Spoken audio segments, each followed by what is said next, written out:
예수님께서는 십자가 순환, 그 순환을 하루 앞두신 목요일 다락방에서 그 제자들을 모아서 그들에게 말씀을 하셨습니다. 특별히 죽음을 하루 앞둔 그 시점에서 장차 세워질 교회의 구심점이 될 이 제자들을 향한 그 깊은 애정을 가지시고 여러 가지 교훈의 말씀을 나눠주셨습니다. 오늘 본문 말씀은 제자들이 겪게 될 앞으로의 그 핍박, 고난과 역경에 대해서 예언해 주시면서 그 말을 듣고 또 근심하고 있는 제자들에게 위로의 말씀을 주시는데요, 바로 성령, 그 보혜사 성령께서 오셔서 그들을 도와주실 것이고 여러 가지 많은 주님이 행하셨던 그 일들을 분명히 해 주실 그 사역을 감당할 것을 말씀해 주셨습니다. 예수님의 이 예언대로 과연 예수님이 승천하신 후에 제자들은 많은 핍박을 받았습니다. 죽임을 당했습니다. 투옥되기도 했습니다. 전설에 의하면 12사도 중에 세례 요한을 뺀 나머지가 다 순교를 당합니다. 세례 요한 또한 그냥 요한 또한 사실은 밤모섭으로 유배가기 전에 기름 솥에 던져졌다가 정말 튀겨서 죽을 뻔했어요. 극적으로 살아서 생명을 보존했고 이후에 밤모섬으로 가서 그 계시록을 기록할 수 있었다라고 하는 것입니다. 엄청난 시련, 죽음의 위협이 몰려왔지만 예수님께서 당부하신 오늘 이 말씀을 그들이 마음속에 두고 있을 때에 결코 그들은 이 핍박 속에서도 믿음을 잃지 않고 오히려 죽음을 맞이하기까지 주님께서 주셨던 그 말씀을 마음속에 품을 수 있었다라고 하는 것입니다. 오늘 이들을 이렇게 할 수 있었고 강하게 했던 그것은 성령의 역사였습니다. 오늘 그래서 정말 우리 주님께서 약속하신 그 성령의 역사가 어떤 것인지를 같이 상고하면서 은혜를 나누고자 합니다. 오늘 먼저 보고 싶은 것은 경건한 성도가 당하는 시련이에요. 경건한 성도가 당하는 시련. 오늘 예수님께서는 정말 예수님의 그 제자들에게 애정을 가지고 예언을 해주셨는데 그 예언의 내용이 바로 이제 1절에 있습니다. 우리 한번 한 마음으로 봉독해 올리겠습니다. 1절입니다. 내가 이것을 너희에게 이르면 너희로 실족하지 않게 하려 함이니. 오늘 여러분 여기 지금 보시는 것처럼 예수님께서 이 말씀을 하시는 것, 다락방에서 목요일 날 죽음을 하루 앞둔 시점에서 말씀하시는 유언과도 같은 말씀이에요. 이 말씀을 지금 하고 계시는데 그 이유가 분명히 나와 있습니다. 너희로 실족지 않게 하시려고 이같이 말씀하신다는 거예요. 여기서 실족한다라고 하는 표현이 스캔달리조라고 하는, 원형은 스캔달리조입니다. 죄에 빠지는 거예요. 배반하고 버리는 겁니다. 우리는 영어에 이 비슷한 그 단어를 볼 수 있는데 스캔달이라고 하는 그 단어를 보게 되는데 이상한 풍문쯤으로 우리는 이해를 합니다. 그런데 그 풍문이 나면 실족하는 거 맞아요. 그런데 더 큰 의미는 배반을 하는 겁니다. 버리는 것이 이게 스캔달리조라고 하는 표현이에요. 예수님께서 지금 걱정하시는 것은 혹여라도 그들이 감당할 수 없는 고난과 역경 속에서 복음을 포기하지 않을까라고 하는 그 염려를 가지고 제자들에게 말씀을 하고 계시다는 거예요. 왜 이렇습니까? 실제로 교회사라고 하는 것은 순교의 역사입니다. 기독교 역사는 박해의 역사예요. 우리 믿는 자들은 항상 이 박해에 노출이 되어 있는 거예요.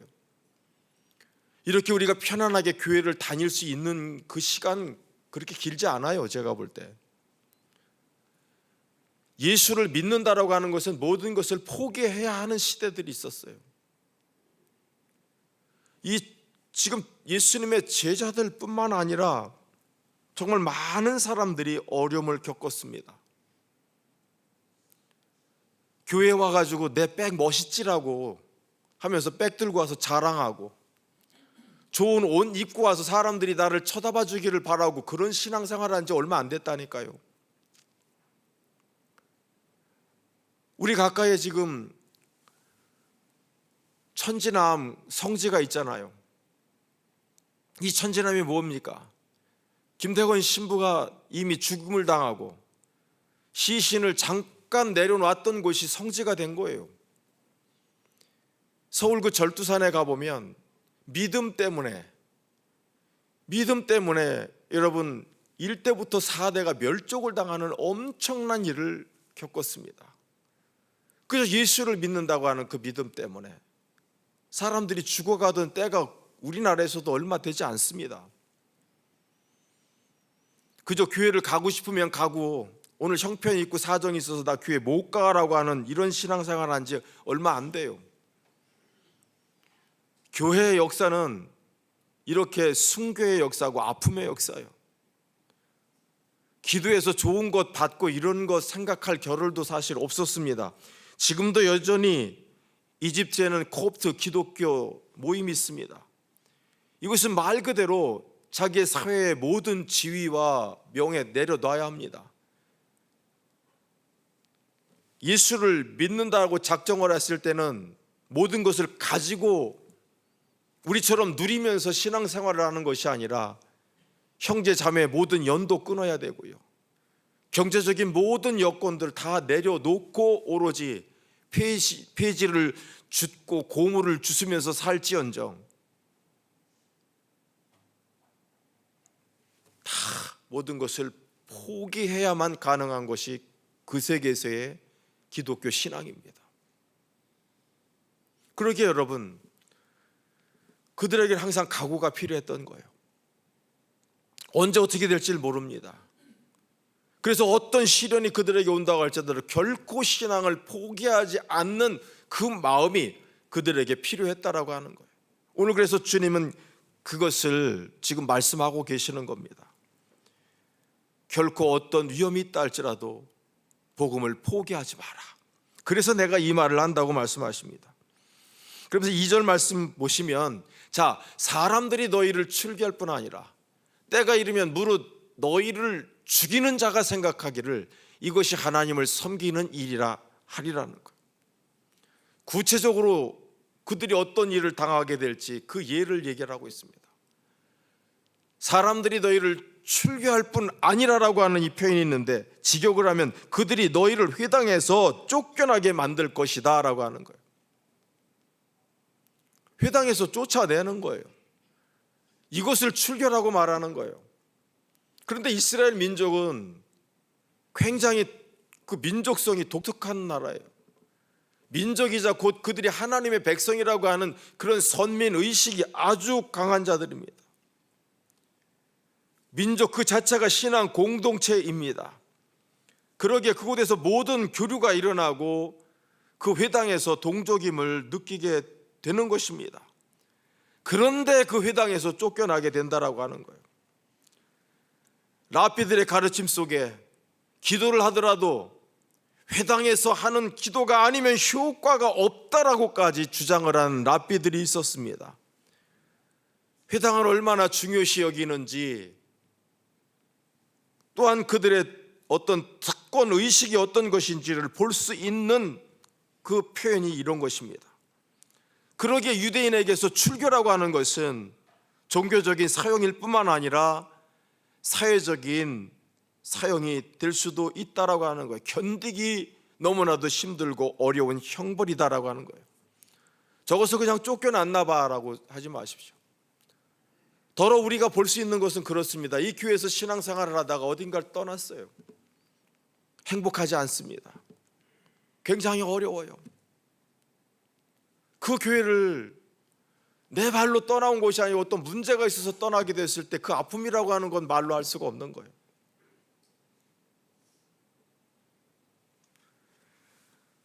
오늘 여러분, 예수님 예수님을 위한 증인의 그 역할, 그 삶을 계속 한다면 예수를 미워하는 이 이스라엘 공동체로부터 소외되어야 하는 이 아픔 감수해야 한다는 것입니다.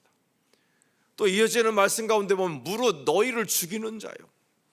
오늘 이들은 다른 자가 아닙니다. 하나님의 이름으로 박해를 했던 당시 유대 지도자들을 이렇게 표현하는 거예요. 근데 이들이 생각합니다. 지금 말하자면 예수를 핍박하고 예수를 믿는 이 잔당들을 처리하는 것은 하나님의 뜻이고 그것이 곧 자기들이 하나님 앞에 예배를 드리는 거다라고 지금 생각을 한다는 거예요. 저 생각한다고 하는 거에서 닥트린이 나오고 이런 표현이 되는 거예요.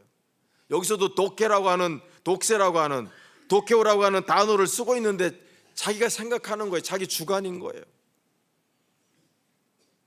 여러분 여기 자기가 주관에 빠지면 이거 진짜 골치 아픈 거예요. 모든 것이 나만 옳고 저 사람이 생각하는 건 아니야라고 생각하기 시작하면 이거 진짜 답이 없는 거예요. 대표적인 예가 어떤 것입니까? 바울이에요. 오늘 다메섹을 좀 기억해야 합니다. 바울이 어디를 지금 가고 있는 것입니까? 예루살렘에서 많은 믿는 자들을 포박하고 죽이고 감옥에 가두는 일을 했습니다. 스데반으로 인해서 많은 박해가 일어났습니다. 박해로 인해서 많은 사람들이 밖으로 빠져나갔습니다. 그리고 저기 저 다메섹 시리아에 지금의 시리아에도 예수를 믿는 잔당들이 있다고 하는 소식을 들었습니다. 피가 끓는 사울은 쫓아가서 내가 저들을 다 잡아오겠다고 대제사장에게 쫓아가서 체포영장을 발부해달라고 자기 스스로 요청을 하는 열심을 보였습니다. 그가 그렇게 하는 이유가 무엇입니까? 그 예수의 잔당들을 잡아오는 것이 하나님을 위하는 일이라고 자기가 생각을 했다는 거예요. 그리고 그 열심을 가지고 쫓아갔다가는 다메섹에서 우리 주님을 만나고 그 인생 자체가 뒤집어지고 바뀌는 역사가 일어났다라고 하는 거예요. 오늘 여러분 이런 자들이 사람을 죽여요. 사람을 죽이면서도 이것이 살인이다라고 생각하는 것이 아니라 나는 하나님을 위해서 이 일을 했다라고 자부를 한다라고 하는 사실입니다. 실제로 이런 열심히 있는 자들을 통해서 교회의 지도자였던 요한의 그 형제였던 야고보가 죽습니다. 실제로 예수님 승천하신 후에 제자들이 죽임을 당했습니다. 그런 가운데 오늘 3절 말씀을 보면 그들이 이런 일을 할 것은 아버지와 나를 알지 못함이라. 우리 주님은 그들이 지금 알고 있는 적대를 할 자가 아니잖아요. 정말 그들이 말씀을 알고 하나님이 원하시는 계획이 무엇인지를 알았다고 하면 그분은 하나님의 아들이요. 그럼 당연히 존중받고 그를 높여야 할진데 오늘 그를 잡아서 죽였을 뿐만 아니라 예수님 가르침을 따랐던 자들을 잡아서 죽이려고 하는 이 계획을 했다고 하는 것은 그들이 영적으로 무지하다라고 하는 거예요. 어떡하겠습니까? 그럼에도 불구하고 그들이 열심히 있으니 여러분 때로 이렇게 영적 무지는 참 무서운 결과를 가져올 수 있다라고 하는 거예요. 그들이 정말 말씀을 제대로 알았다고 하면 우리 예수님이 하나님이 보내신 그 하나님의 아들이시더라고 하는 사실, 오늘 그 사실을 알았다고 하면 십자가에 못 박는 일은 없었을 것입니다. 그런데 그 일이 이루어졌습니다. 오늘 이런 영적인 무지를 가진 자들이 저지를 그 일, 심한 박해가 있을 것인데 예수님은 애정어린 그런 마음으로 이 박해를 준비할 것을 제자들에게 오늘 당부하시는 거예요. 자, 4절 말씀입니다. 우리 4절 말씀 다시 우리 같이 한 마음으로 봉독해 올리겠습니다. 오직 너희에게 이 말을 한 것은 너희로 그때를 당하면 내가 너희에게 말한 것을 기억나게 하려 하며 처음부터 이 말을 하지 아니한 것은 내가 너희와 함께 있었습니다. 핍박을 지금 예고하십니다. 근데 저 지금 표현대로라고 하면 만일 너희들이 박해를 당하는 그 시간이 있다고 하면 오늘 내가 지금 전하고 있는 너에게 주고 있는 이 말씀을 기억하라는 거예요. 지금은 잘 느낌도 뭣도 모르겠지만 너희들이 분명히 환난을 당할 것인데 그 환난을 당하게 될 때는 내가 한 이 말을 기억하라는 거예요. 굳이 조그만 예를 들자면 저희는 그 학력고사 세대였습니다. 시험을 보고 지금도 마찬가지일 텐데 시험이 끝난 고3 학생들은 거의 예비군 훈련 왔다 갔다 하는 것처럼, 그죠? 가방만 들고 덜레덜레 왔다 갔다 할 때예요. 그때 뭔가 공부가 아닌 다른 사회에 또 대학에 가서 적응할 그런 것들에 대해서 얘기를 해주시는 때가 있었어요. 지금도 기억에 남는 것은 교장 선생님이 그 당시에 지리적으로 제가 그 평택이니까요, 오산 공군 비행장이 있는데 그 안에는 엄청난 미군 시설, 특히 핵이 있다는 얘기를 그때 저희들한테 해주셨어요. 깜짝 놀랐습니다. 어렸을 때 짐작을 하기도 했지만. 그리고 또 한 미술 선생님이 왜 대학을 가면 저 대학생들이 저렇게 데모를 하는지 그 이유에 대해서 얘기를 해주셨어요. 그때 처음에 그 얘기가 무슨 얘기인지 몰랐어요. 나중에 이제 학교를 가보니까 이게 그 말이셨구나 하는 것을 그때 이제 느끼고 깨닫게 됐습니다. 마찬가지로 예수님께서도 혹시 어떤 일이 있을 것인데 그거에 두려워하지 말고 내가 얘기했던 것을 그때 기억함으로 결코 쓰러지지 말 것을 당부하고 계시는 그런 대목이 되겠습니다. 그래서 왜 그러면 예수님 처음부터 좀 우리한테 얘기하시지요? 이제 막 제자들을 불러 모아가지고 새로운 공동체를 만들고 그들을 교육시키고 계시는데 야, 나 죽을 거야. 그러면 제자들이 따라오겠어요? 속이려고 했던 것은 아니겠습니다만은 적어도 이 말을 처음부터 하시지 않으셨던 것은 때를 기다린 거죠. 꽃이 피자마자 열매가 맺을 수는 없는 거 아닙니까? 때를 따라서 주님께서 말씀하신 것인데 시간을 두고 해서 이제는 임박한, 당신이 곧 죽으시니까 그 후에 그들이 무시무시한 그 박해를 받을 것을 너무나도 잘 아시기에 실족하지 않게 하시기 위해서 이제 말하시는 거예요. 마귀의 계계가 있었지만은 그것을 물리치셨던 예수님처럼 당신의 제자들도 말씀의 권능으로 이 시련을 이겨낼 수 있기를 바라면서 이 말씀을 하신다는 거예요. 그러면서 또 다른 차원에서 볼 수 있는 것은 5절에 보면 자, 지금 내가 나를 보내신 에게로 가는데 너희 중에서 나더러 어디로 가는지 묻는 자가 없다라고 말씀하셔요. 심오한 말씀입니다. 예수님 지금 가십니다. 예수님을 보내신 자가 누구예요? 하나님이십니다. 오늘 그러면 우리 예수님은 바로 보내신 분, 그분에게 간다는 거예요. 지금 우리나라에도 각 곳에 대사들이 나가 있습니다. 나라의 일을 대신해서 하고 있습니다. 아무리 좋아도 그들이 그 나라에서 영원히 살 수 없습니다. 돌아와야 됩니다. 왜요? 보낸 사람이 오라고 하면. 우리 주님도 마찬가지입니다. 하나님께서 이 땅의 구원을 위해서 인간의 몸을 입고 가라고 해서 오셨던 예수님, 이제 보내신 하나님에게로 간다라고 하는 거예요. 오늘 저 간다라고, 가는 데라고 하는 표현을 한번 보십시오. 죽음과 부활, 바로 승천을 통해서 하나님 아버지께로 가는 겁니다. 저 시작은 무엇입니까? 바로 죽음입니다. 바로 십자가에 죽으실 것을 지금 말씀하고 계시는 거예요. 예수님은 죽으셔서 하나님의 그 뜻을 순종할 것, 복종할 것을 지금 너무나도 분명하게 말씀하고 계시는데 제자들은 도대체 이게 무엇을 뜻하는지 그 의미를 알지 못합니다.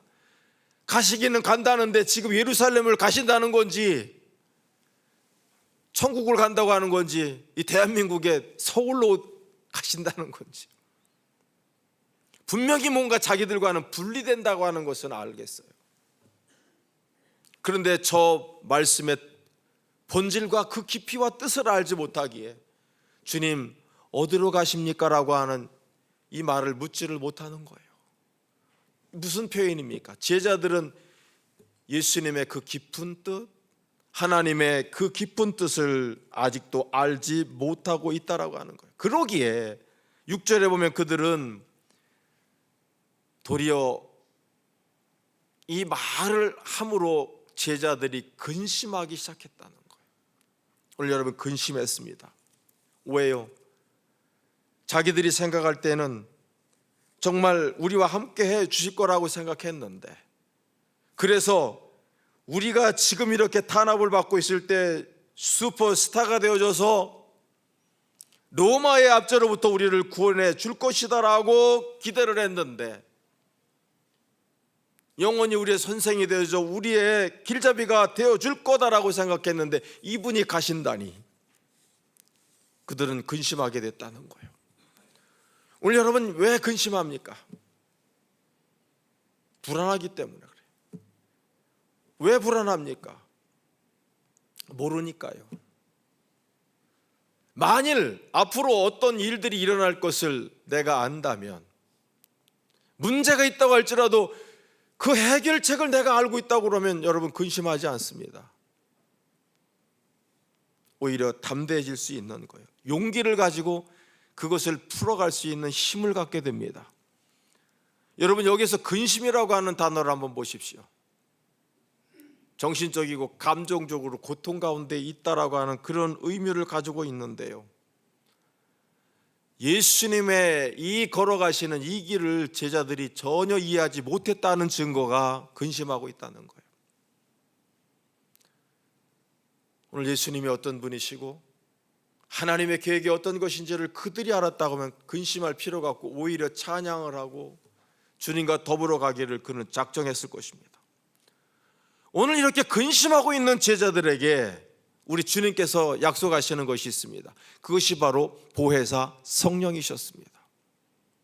떠나가시면서 그 근심하고 있는 제자들을 직접적으로 위로하셨던 말씀이 바로 보혜사 성령에 관한 거예요.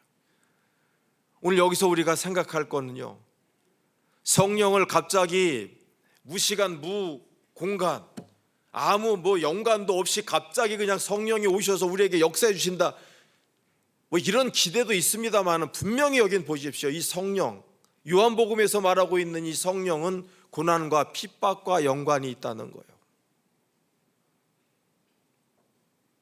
오늘 여러분들에게 고난과 역경이 있습니까? 근심하는 마음이 있습니까? 오늘도 성령이 여러분과 함께 하시기를 주의 이름으로 축원합니다. 성령의 역사가 함께 하면 돼요. 오늘 그 사실을 주님께서 말씀하시는데요, 7절입니다. 자, 근심합니다. 그러나 내가 너희에게 실상을 말하노니, 자, 내가 떠나가는 것이 너희에게는 유익이라. 이게 무슨 말씀일까요? 우리 주님이 가시는 게 너희들한테 좋다는 거예요. 자, 왜냐하면 내가 떠나가지 아니하면 보혜사가 너에게로 오지 아니할 것이요, 가면 내가 그를 너에게 보내리라. 어떻게 해요? 주님과 성령은 같은 곳에 계실 수가 없습니다. 주님이 떠나셔야 오는 영이 성령, 바로 보혜사입니다. 오늘 여러분, 그래서 우리 주님이 지금 떠나셔야 된다라고 하는 거예요. 하나님께로 가야 한다고 말하는 것입니다. 오늘 이 말씀대로라고 하면 여러분, 보혜사가 오시면 제자들과 영원히 함께 계실 수 있습니다. 그들 속에 계속 계실 수 있다라고 하는 거예요. 그들과 영원히 함께 할 수 있는 성령인 거예요. 주님은 육신의 한계가 있었습니다. 육신의 몸을 입고 오셨기 때문에 죽으심으로 제자들과 3년 반 밖에는 같이 하지 못했지만, 성령이 임하게 될 때 이 성령은 영원히 함께 계실 것이며 오늘 그들 속에 역사하실 거라는 거예요. 제자들은 바로 오시는 이 보혜사 성령을 통해서 예수님과 오히려 더욱더 밀접하게 그리고 지속적으로 그리고 내밀한 교제를 가질 수 있게 된다는 거예요.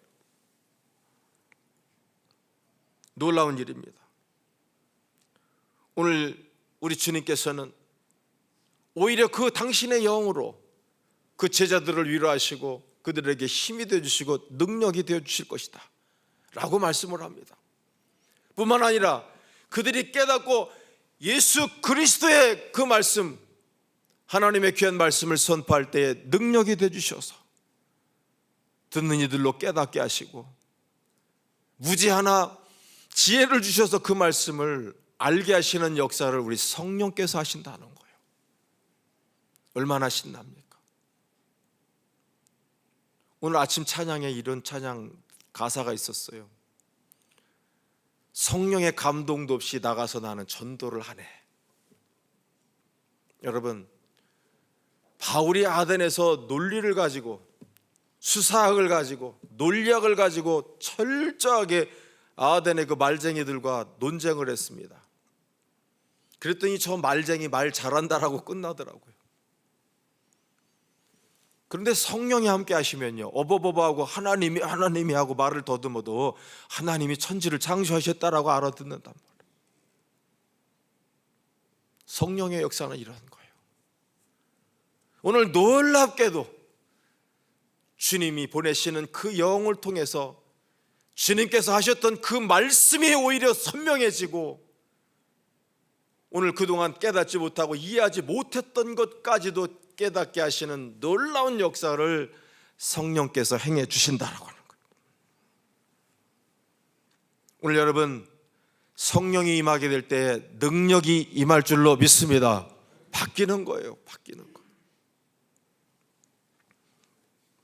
베드로요, 무식한 자요, 얼굴이 구릿빛처럼 글린 자요, 매일 배를 타야 하는 자요. 그런데 그가 갑자기 성령을 받더니 구약의 말씀을 인용을 합니다. 말씀을 가지고 백성들에게 선포할 때 3,000명이나 되는 놀라운 영혼들이 호흡이 하나님께로 돌아오는 역사가 벌어졌어요. 그가 공회 앞에 섰습니다. 예수를 죽인 서슬시퍼란 그 공회 앞에서 베드로가 겁을 냈던 것이 아니라 담대하게 성령의 능력을 가지고 선포하게 될 때 그들이 느꼈던 것은 무엇입니까? 저 무식한 자가, 저 넌 그래모예요, 학문 없던 자가 어떻게 저렇게 논리적으로 더군다나 강력한 이런 메시지를 전할 수 있는가 하여 그들이 오히려 놀랍니다. 그리고 그에게 손을 대지 못할 만큼 엄청난 역사가 벌어졌습니다. 바로 이것이 성령의 역사예요. 성령이 임하게 될 때 우리의 삶과 인격도 변화되는 줄로 믿습니다. 엄청난 역사가 벌어지는 거예요. 오늘 여러분, 베드로의 변화가 어디서 느껴지십니까? 빌빌대고, 그죠? 주는 그리스도시요 살아계신 하나님의 아들이십니다라고 하는 이 엄청난 고백을 해서 칭찬을 들었던 베드로. 그런데 예수님께서 갑자기 나는 죽을 것이다라고 예언을 하셨을 때에 베드로가 성질이라니까 성경에는 점잖게 기록되어 있습니다마는 예수님 멱살을 잡고 벽에다 붙여놓고 지금 뭐라고 그랬느냐고 눈을 부라렸던 자예요.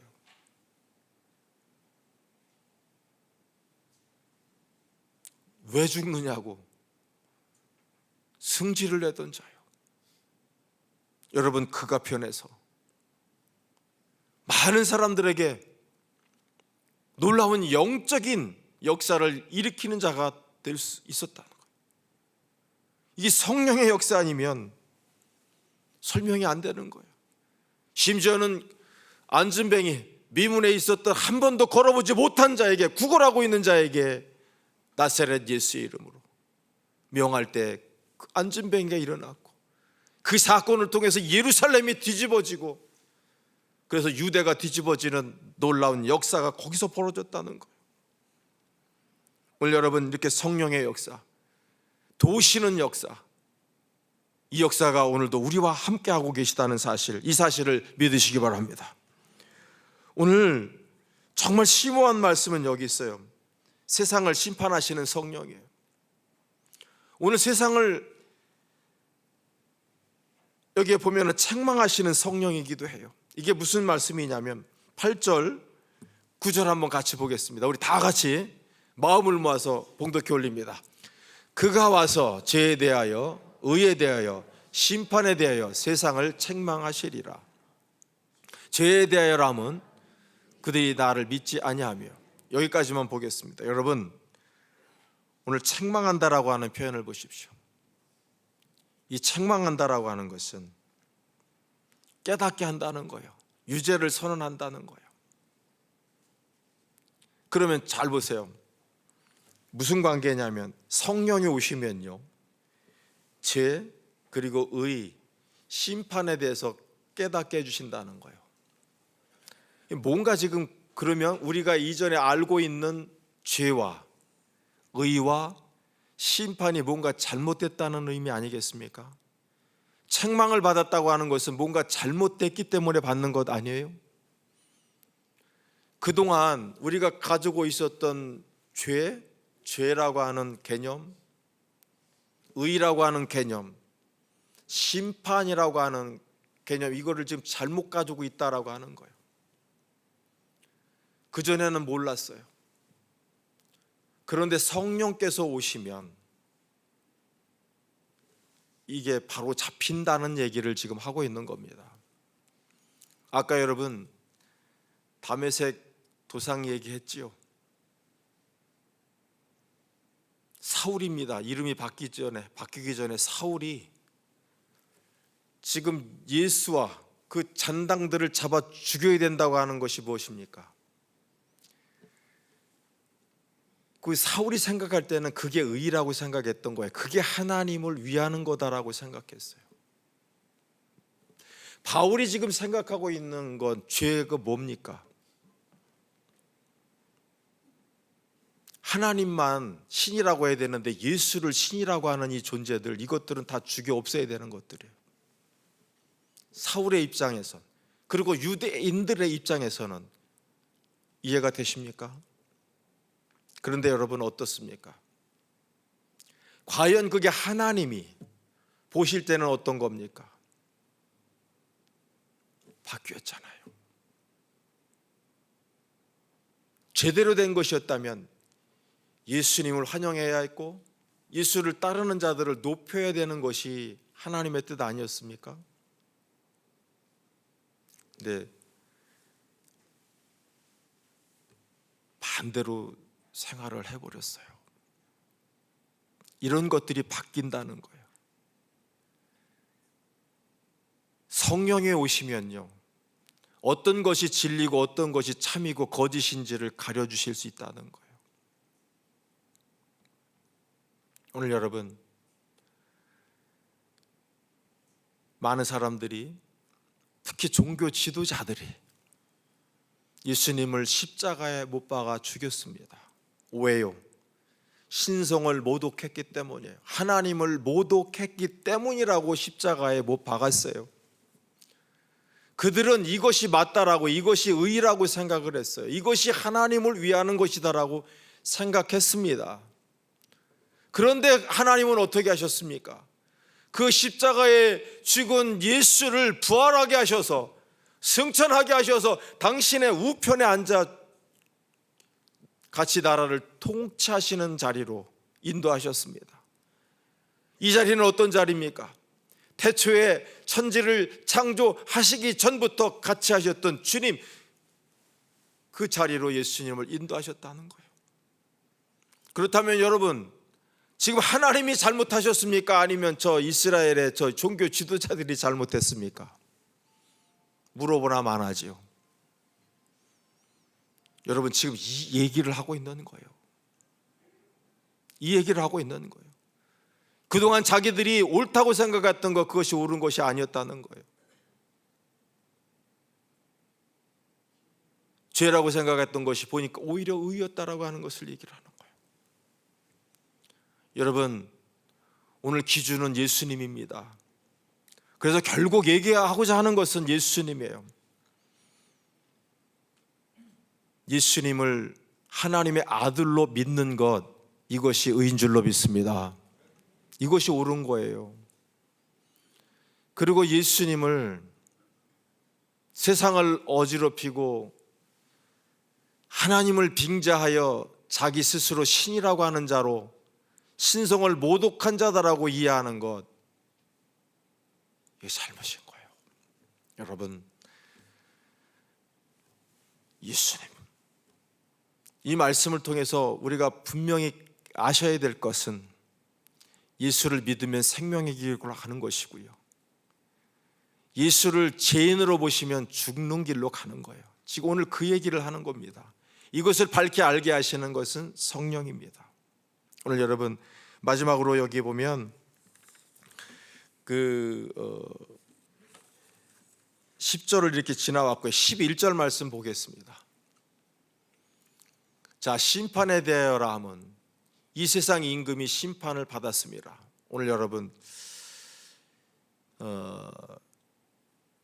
세상의 진정한 왕 누구라고 생각하십니까? 이 세상을 다스리는 진정한 왕이 누구라고 생각하십니까? 우리는 세상의 공중 권세 잡은 자들, 때로는 마귀와 사탄을 세상의 가장 궁극에 있는 왕으로 생각합니다. 지금 결국 세상에서 이상한 문화들이 흘러가는 것은 사탄을 숭배하는 쪽으로 간 거예요. 태양을 숭배하는 거예요. 하나님이 아니라. 그런데 여러분, 오늘 하나님은 분명히 말씀하십니다. 이 세상의 진정한 심판자의 왕은 우리 하나님이시다라고. 오늘 이 사실이 어디서 드러났습니까? 사도행전에 보면 바울과 바나바가 구부로 섬에 들어가게 됐습니다. 거기에 가보니까 바예수라고 하는 마술사가 있었습니다. 평범하지 않은 마술을 행하니 많은 사람들이 저가 능력이 있는 자로 알아 그 앞에 무릎을 꿇고 있었고, 거기에 총독이라고 하는 자도 그의 혀에 놀아나고 있었습니다. 그러나 예수의 복음을 들고 들어갔을 때 그는 결국 가짜라고 하는 것이 밝혀졌습니다. 그래서 결국 그는 쫓겨나게 되었고 자리를 잃게 되었습니다. 왜 그렇습니까? 여기 참이신 예수가 나타나니 허다한 거짓들이 드러나게 되어지는 것입니다. 오늘 여러분, 세상은 그런 사단이, 마술사가 주도하는 세상이 아니고 살아계신 하나님이 주도하시는 세상이다라고 하는 이 사실을 믿으시기 바랍니다. 오늘 여러분, 우리는 물질과 질병, 자녀들, 어떻게 보면 세상에 엄청난 문제들을 안고 살아가요. 그런데 여러분, 이런 거에 지지 마십시오.